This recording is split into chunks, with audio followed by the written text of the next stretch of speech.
Super 6 పేరుతో అన్ని వర్గాలను ముఖ్యమంత్రి చంద్రబాబు మోసం చేశారని వైసీపీ కర్నూలు జిల్లా అధ్యక్షులు ఎస్వి మోహన్ రెడ్డి విమర్శించారు. నగరంలోని ఎస్వి కాంప్లెక్స్ వైసీపీ కార్యాలయంలో ఏర్పాటు చేసిన విలేకరుల సమావేశంలో ఆయన మాట్లాడుతూ కూటమి ప్రభుత్వం ఏడాది కాలంలో 4,30,000 పెన్షన్స్ రద్దు చేసి దివ్యాంగులకు అన్యాయం చేసిందని ఆగ్రహం వ్యక్తం చేశారు. వికలాంగుల సర్టిఫికెట్లలో పర్సెంటేజ్ తగ్గించాలని, వైద్యులకు టార్గెట్ ఇస్తున్నారని, పెన్షన్ల రద్దుకు వ్యతిరేకంగా రోడ్డెక్కారని తెలిపారు. వికలాంగ సర్టిఫికెట్లు పొందిన వారిని దొంగలుగా చిత్రీకరించడం దారుణమన్నారు. యూరియా కొరతతో రైతులు తీవ్ర ఇబ్బందులు పడుతున్నారు. ఏ పంటకు మద్దతు ధర లేక రైతులు నష్టపోతున్నారని వాపోయారు. ఈ కార్యక్రమంలో నగర కార్పొరేటర్లు, జిల్లా అనుబంధ సంస్థ అధ్యక్షులు, వైసీపీ నాయకులు పాల్గొన్నారు.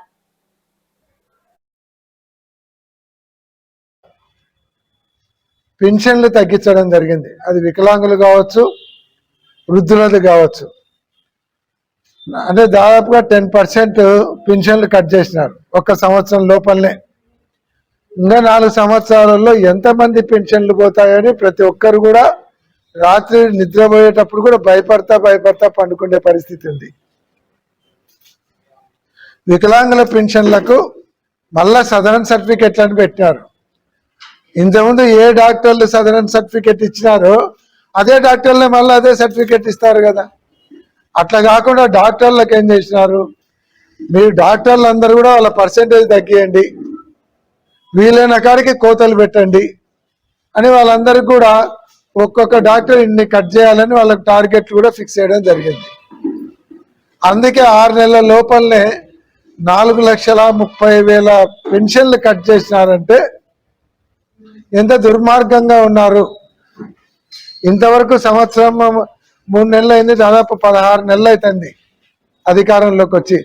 ఒక్క కొత్త పెన్షన్ ఇవ్వలేదు. అటు వృద్ధులకు కానీ వికలాంగులకు కానీ ఒక్క కొత్త పెన్షన్ ఇవ్వకుండా ఉండేటివి కూడా తగ్గించుకుంటా వస్తూ ఉంటారు. అంటే కొత్త పెన్షన్లు ఎందుకు ఇవ్వడం లేదని అడిగితే వాళ్ళను వెబ్సైట్ క్లోజ్ అయింది, ఓపెన్ కావడం లేదని చెప్తున్నారు. అంటే ప్రభుత్వమే వాంటెడ్గా క్లోజ్ చేసింది. మళ్ళీ ఇప్పుడు ఏం చెప్తున్నారు, ఎవరైనా వీళ్ళందరూ ధర్నాలు చేసి రస్తారోకోలు చేసి ఆఖరికి ఆత్మహత్యలకు పాల్పడే పరిస్థితి వచ్చేసరికి మళ్ళీ మీరు అప్లై చేసుకోండి అని ఒక ఉచిత సలహా ఇస్తున్నారు. అసలు ఎంత ఘోరంగా ఉందంటే వికలాంగులు నిన్న అనంతపూర్లో పెట్రోల్ పోసుకో అంటూ పెట్టుకుంటున్నాడు. ఇంకొకరు మల్లారెడ్డి అనే చిన్నపురెడ్డి అనే అతను ఆఖరికి ఆయన నడుములు పనిచేయక బెడ్ రీడన్ అయితే మంచంలో ఉన్నటువంటి వ్యక్తికి పెన్షన్ కట్ చేసినారు. జగన్మోహన్ రెడ్డి గారు ఉన్నప్పుడు అతనికి 10 లక్షల రూపాయలు ఆర్థిక సాయం చేసి 10,000 రూపాయలు పెన్షన్ ఇచ్చేది ఈరోజు ఆయనకు తగ్గించి పడేసినారు. అదే కాకుండా ఈరోజు సెల్ టవర్లు ఎక్కుతున్నారు, మా పెన్షన్లు కట్ చేసినారు, పెన్షన్లు ఇప్పియండి అని సెల్ టవర్ ఎక్కి దుక్కుతామని చెప్తా ఉన్నారు.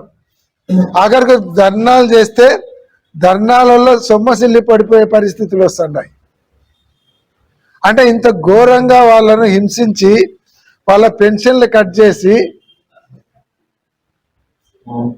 వాళ్ళని ఇన్ని రకాలుగా ఇబ్బందులు పెడుతున్నారంటే అన్ని రకాలుగా ఇబ్బందులు పెడుతున్నారు. అంతేకాకుండా ఈరోజు పెన్షన్లు కట్ చేయడమే కాకుండా వాళ్ళందరినీ కూడా వీళ్ళందరూ దొంగ సర్టిఫికెట్లు తీసుకున్నారు, వీళ్ళందరూ దొంగలుగా వాళ్ళని చిత్రీకరించేటువంటి పరిస్థితి ఈరోజు ఈ ప్రభుత్వంలో ఉంది. అంటే వాళ్ళందరూ దొంగలా ఈరోజు? మొన్నటి వరకు పెన్షన్లు తీసుకునేట వాళ్ళందరూ దొంగలని మీ అభిప్రాయమా? వ్యవస్థలన్నిటిని కూడా ఈరోజు చేస్తున్నారు. 2 లక్షల కోట్లు, దాదాపుగా 1,75,000 కోట్లు అప్పు తీసుకొని వచ్చినారు. పెన్షన్లు కట్ చేయాల్సిన అవసరం ఉంది వాళ్ళ పెన్షన్ వాళ్ళకి ఇస్తే పోయేదానికి. అదే కాకుండా ఈరోజు వికలాంగుల పరిస్థితి ఆ రకంగా అంటే రైతుల పరిస్థితి అయితే మరీ ఘోరంగా తయారైంది. వాళ్ళని భిక్షగాళ్ళ కంటే అన్యాయంగా రైతులను చిత్రీకరిస్తున్నారు. ఈరోజు వాళ్ళకు వర్షాలు ఎక్కువైనాయి, పంటలు పాడైపోతున్నాయి, యూరియా కావాలంటే యూరియా దొరకడంలే. ఇదే గత ప్రభుత్వంలో జగన్మోహన్ రెడ్డి గారు ఉన్నప్పుడు ఆర్బీకేల ద్వారా కావచ్చు, ఎంఎస్ఎంల ద్వారా కావచ్చు, కోఆపరేటివ్ బ్యాంక్ స్టోర్స్ ద్వారా కావచ్చు, కోఆపరేటివ్ మార్కెటింగ్ల ద్వారా కావచ్చు, వీటన్నిటి ద్వారా రైతులకు డైరెక్ట్గా ఇచ్చేవాళ్ళు. మరి ఆర్బీకేల ద్వారా అయితే వాళ్ళు ఏ గ్రామంలో ఉంటే ఆ గ్రామంలో వాళ్ళకు ఎరువు సప్లై చేసేటువంటి పరిస్థితి పోయి ఈరోజు వాళ్ళు మండల హెడ్ క్వార్టర్స్కి వచ్చి ఆడ క్యూలో చెప్పులు పెట్టేటోళ్ళు, ఎండకు తట్టుకోలేక క్యూ లైన్లో చెప్పులు పెట్టేటోళ్ళు, పాస్బుక్లు పెట్టేటోళ్ళు, అంత ఘోరమా?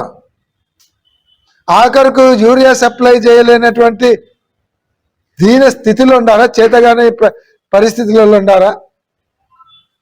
పోయిన 5 సంవత్సరాలలో ఎప్పుడైనా ఇట్లా యూరియా ప్రాబ్లం వచ్చిందా? ఫర్టిలైజర్ ప్రాబ్లం వచ్చిందా? అని అటు వికలాంగులను చూసుకోలేకున్నారు, ఇటు రైతులకు ఏం చేయలేకున్నారు. రైతులకు గిట్టుబాటు ధర లేక మొన్నటి వరకు రైతులు రోడ్లెక్కినారు.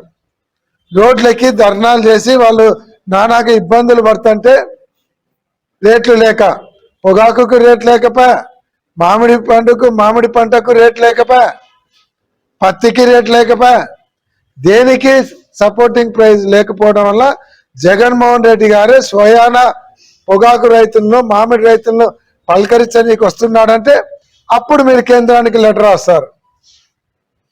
వీళ్ళకి సపోర్టింగ్ ప్రైజ్ ఇచ్చేదానికి మాకు మీరు ఇనిషియేట్ తీసుకోండి అని కేంద్రానికి లెటర్ వస్తా అంటే జగన్మోహన్ రెడ్డి గారు వస్తున్నాడని చెప్తే తప్ప మీరు రైతుల గురించి స్పందించేటువంటి పరిస్థితి లేదు. ఇంత ఘోరంగా తయారైనారు. పోనీ నిన్న డిఎస్సి పెట్టారు. డిఎస్సిలో ఏం చేస్తున్నారు? మెరిట్ లిస్ట్ ప్రకటించమంటే మెరిట్ లిస్ట్ ప్రకటించడంలే. వాళ్ళందరూ కూడా ఆందోళన చేస్తున్నారు.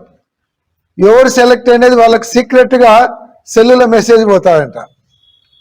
అంత రహస్యం ఏందో అర్థం కావడంలే. వాళ్ళకి సీక్రెట్గా సెల్ మెసేజ్ పోవడం ఏంది? వాళ్ళందరూ కూడా ఆందోళనలు చేసి ప్రెజర్ తెస్తే ఈరోజు ప్రకటిస్తామన్నారు. అది కూడా ఇంతవరకు అతిగతి లేదు. ఏం చేస్తున్నారు? కనీసం డిఎస్సి ఎగ్జామ్ పెట్టినటోళ్ళు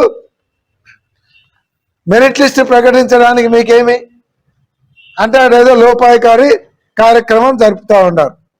ఎవరికి ఉద్యోగం వచ్చింది వానికి తప్ప పక్కనోనికి తెలియదు. వీనికి ఎందుకు రాలేదో తెలియదు, వానికి ఎందుకు వచ్చిందో తెలియదు. అంత రహస్యము ఎందుకు చేస్తూ ఉంటారు? అంటే అభ్యర్థుల దగ్గర డబ్బులు వసూలు చేసుకుంటున్నారా? లేకుంటే మీ కార్యకర్తలకు సంబంధించిన వాళ్ళకే ఇవ్వాలనుకుంటున్నారా? వాళ్ళు సంవత్సరంన్నర నుంచి కోచింగ్లు తీసుకొని డబ్బులు ఖర్చు పెట్టుకొని వస్తే ట్రాన్స్పరెన్సీ అనేది లేకుండా రహస్యంగా వాళ్ళ సెల్లులకు మెసేజ్. ఏంది ఇది? అసలు విద్యాశాఖ ఉందా? మంత్రివర్యులు ఉన్నారా విద్యాశాఖకు? ఆయన విద్యాశాఖ చూసుకోవడంలే, రెడ్ బుక్ చూసుకుంటున్నారు. రెడ్ బుక్ రాజ్యాంగం తప్ప ఏం లేదు. కోర్టు అందరికీ నమస్కారం. ఎలక్ట్రానిక్ అండ్ ప్రింట్ మీడియా మిత్రులందరికీ కూడా నమస్కారం. ఈరోజు నిజంగా వికలాంగుల బాధ చూస్తుంటే కళ్ళల్లో నీళ్ళు వచ్చే పరిస్థితులు కనిపిస్తూ ఉన్నాయి. వికలాంగులకు, వృద్ధులకు 1000 రూపాయలు పెన్షన్ పెంచుతున్నా అని చెప్పి వాళ్ళ పెన్షన్ పెంచినట్లే పెంచి ఎవరైతే బెనిఫిషియర్స్ ఉన్నారో, లబ్ధిదారులు ఉన్నారో వాళ్ళందరినీ కూడా తగ్గించుకుంటూ వస్తూ ఉన్నారు. వచ్చిన 6 నెలల లోపలనే దాదాపుగా 4,30,000 పెన్షన్లు తగ్గించడం జరిగింది. అది వికలాంగులు కావచ్చు, వృద్ధులది కావచ్చు. అంటే దాదాపుగా 10% పెన్షన్లు కట్ చేసినారు 1 సంవత్సరం లోపలనే. ఇంకా 4 సంవత్సరాలలో ఎంతమంది పెన్షన్లు పోతాయని ప్రతి ఒక్కరు కూడా రాత్రి నిద్రపోయేటప్పుడు కూడా భయపడతా పండుకునే పరిస్థితి ఉంది. వికలాంగుల పెన్షన్లకు మళ్ళా సదరన్ సర్టిఫికెట్ అని పెట్టారు. ఇంతకుముందు ఏ డాక్టర్లు సదరన్ సర్టిఫికెట్ ఇచ్చినారో అదే డాక్టర్లే మళ్ళీ అదే సర్టిఫికెట్ ఇస్తారు కదా. అట్లా కాకుండా డాక్టర్లకు ఏం చేసినారు, మీరు డాక్టర్లు అందరూ కూడా వాళ్ళ పర్సెంటేజ్ తగ్గియండి, వీలైన కాడికి కోతలు పెట్టండి అని వాళ్ళందరికీ కూడా ఒక్కొక్క డాక్టర్ ఇన్ని కట్ చేయాలని వాళ్ళకి టార్గెట్లు కూడా ఫిక్స్ చేయడం జరిగింది. అందుకే 6 నెలల లోపలనే 4,30,000 పెన్షన్లు కట్ చేసినారంటే ఎంత దుర్మార్గంగా ఉన్నారు. ఇంతవరకు సంవత్సరం 3 నెలలు అయింది, దాదాపు 16 నెలలు అవుతుంది అధికారంలోకి వచ్చి, ఒక్క కొత్త పెన్షన్ ఇవ్వలేదు. అటు వృద్ధులకు కానీ వికలాంగులకు కానీ ఒక్క కొత్త పెన్షన్ ఇవ్వకుండా ఉండేటివి కూడా తగ్గించుకుంటా వస్తూ ఉంటారు. అంటే కొత్త పెన్షన్లు ఎందుకు ఇవ్వడం లేదని అడిగితే వాళ్ళను వెబ్సైట్ క్లోజ్ అయింది, ఓపెన్ కావడం లేదని చెప్తున్నారు. అంటే ప్రభుత్వమే వాంటెడ్గా క్లోజ్ చేసింది. మళ్ళీ ఇప్పుడు ఏం చెప్తున్నారు, ఎవరైనా వీళ్ళందరూ ధర్నాలు చేసి రస్తారోకోలు చేసి ఆఖరికి ఆత్మహత్యలకు పాల్పడే పరిస్థితి వచ్చేసరికి మళ్ళీ మీరు అప్లై చేసుకోండి అని ఒక ఉచిత సలహా ఇస్తున్నారు. అసలు ఎంత ఘోరంగా ఉందంటే, వికలాంగులు నిన్న అనంతపూర్లో పెట్రోల్ పోసుకో అంటూ పెట్టుకుంటున్నాడు. ఇంకొకరు మల్లారెడ్డి అనే చిన్నపరెడ్డి అనే అతను ఆఖరికి ఆయన నడుములు పనిచేయక బెడ్ రీడన్ అయితే మంచంలోనే పోవడం వల్ల జగన్మోహన్ రెడ్డి